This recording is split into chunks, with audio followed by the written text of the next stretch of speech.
नाज़रीन नवां साइम ख़बर शेयर कंदासीं। मेहर मां इरादो न्यूज़ जे रिपोर्टर शाहिद मैसर जी।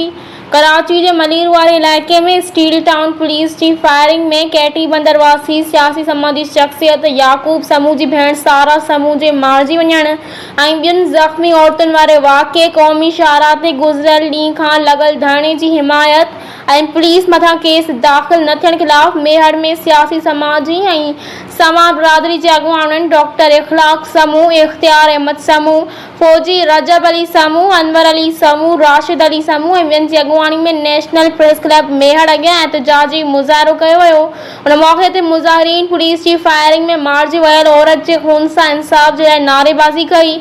उन मौक़े ते हिननि चयो त कराची मां इलाज कराए मोटंदड़ समा फैमिली ते बेगुनाह पुलिस फायरिंग करे हिकु औरत खे क़तल ऐं संदसि धीउ खे ज़ख़्मी कयो वियो आहे।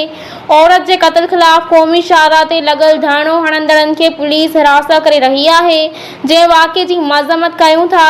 हिननि चयो त स्टील टाउन जे SHO समेत अहलकारनि ते बेगुनाह औरत खे क़त्ल केस दाख़िल करे खेसि इंसाफ़ कयो वञे।